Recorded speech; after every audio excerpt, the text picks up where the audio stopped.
Pleasant good morning, Facebook and YouTube. Once again, this is Pastor Sidney McIntosh from Revelation Faith, OEPC.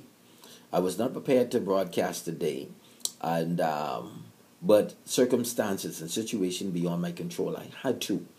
I was saddened and also applaud because of the information that came to me. I received some information that Mr. Frank McIntosh, a well-known person, a community man in Freeport, Grand Bahama, was murdered by a senseless killer for apparently no reason. Maybe robbery. I don't know what the detail is on it. But we are saddened. The community of Grand Bahama is saddened. The community of the Bahamas is saddened. And I would like to send and give my condolences on behalf of my family and Revelation Faith, OEPC, and the OEPC family and the EPC family. On behalf of my Bishop and Apostle Prophet S.D. James, we'd like to send our condolences to the family of Mr. Frank McIntosh. Not only to him, but all those who have lost their life in the Bahamas for this beginning of this year. Last year, we went over. We made history with the murder count last year in the Bahamas. It was amazing. And now this year, we're starting off the beginning of this year yet with another bloody year. Senseless murders has no reason, no significance. There is never a reason to kill anybody, but it's just amazing that the folks are being killed for petty change and greed. And it was ironic also that I called ZNS, I called the Department of Statistics, and I also had my secretary to call Freeport News, and apparently none of them had information to give me pertaining to the murder count that is in the Bahamas at this time. I don't know if they were reluctant or they just don't have the information. But being the news media, they should. But I would not have any reason why they would want to cover or want to hide if they choose so. But to my knowledge, the murder count is about 6 or maybe 7. I'm not too sure. But even whatever the situation is, I am just saddened. And I hate to see where my country that I love is heading.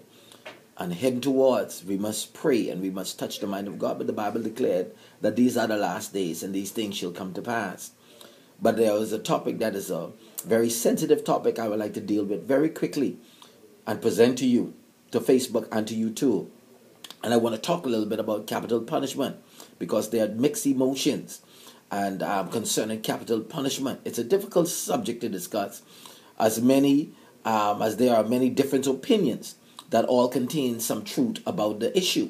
Some believe it is fair and just to administer the death penalty, and when criminals take the life of a life, they should take their own life. Their lives should be taken also, while others think that it is cruel and unusual punishment for civilized societies. Many Christians are divided among these issues as well, with some following the Old Testament law of capital punishment and others choosing the seemingly gentler side of the New Testament as the basis for their opposition to this law. As these two testaments in opposition to each other, since God does not contradict himself, perhaps we need a deeper understanding of the Bible as a whole. Where did the idea of capital punishment came from? The first definition is in the Webster's New World Dictionary for the word capital, is involving or punishable by death, originally by decapitation. A capital offense. The decapitation was the beheading of those who were convicted of any crime deserving the death penalty. So capital comes from the Latin word capitalis, which means off the head. Murder, treason, and other high crimes were punishable by death. Usually the state or government set the standards for carrying out the punishment. However, before government established this practice, the idea of capital punishment was first instigated by God in the Old Testament. Genesis chapter 5 verse 5-6 declared, "And surely your blood of your lives will I require. At the hand of every beast will I require it. And at the hand of man, and at the hand of every man's brother will I require the life of man. Whoso sheddeth man's blood, by man shall his blood be shed. For in the image of God made he man." Leviticus chapter 4 verse 17 down to 22 declared, "And he that killeth any man shall surely be put to death. And he that killeth a beast shall make it good, beast for beast. And if any man cause a blemish in his neighbor, as he hath done, so shall it be done unto him. Breach for breach, eye for an eye, tooth for a tooth. As he had caused a blemish in a man, so shall it be done to him again. And he that killeth a beast shall he restore it. And he that killeth a man, he shall be put to death.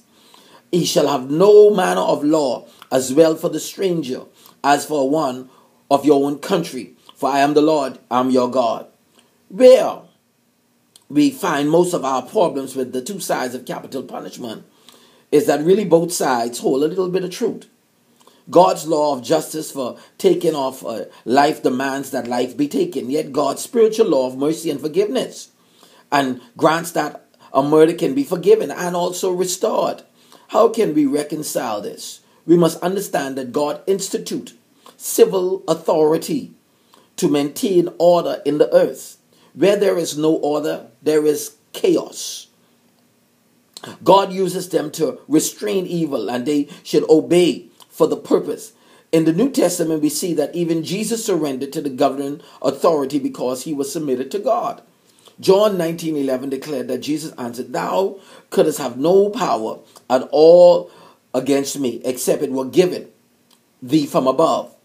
Then Romans 13 declared that let every person be subject to the government or the higher power, for there is no authority except from God, and those that exist have been instituted by God. Therefore, he who resists the authority resists God, who has appointed, and those who resist will incur judgment. For rulers are not a terror to good conduct, but to bad. Would you have no fear of him who is in authority? Then do what is good, and you will receive his approval. For he is God's servant for your good. But if you do wrong, then be afraid. For he does not bear the sword in vain. He is the servant of God to execute his wrath on the wrongdoers. Therefore, one must be subject, not only to avoid God's wrath, but also for the sake of consciousness. And I want to let you know today, YouTube, Facebook, capital punishment is instituted by God, established by God. And once again, something has to be done. We have to pray and we have to believe God that a change must take place. Senseless murders because of greed, pettiness has to stop. Has to stop. But these are the last days. So I encourage you, Bahamas. I encourage you, Facebook. I encourage you, YouTube, to take heed to the word of God. I know that there's mixed emotion about capital punishment, but the word of God declares that if a man take a man's life, then his life should be taken.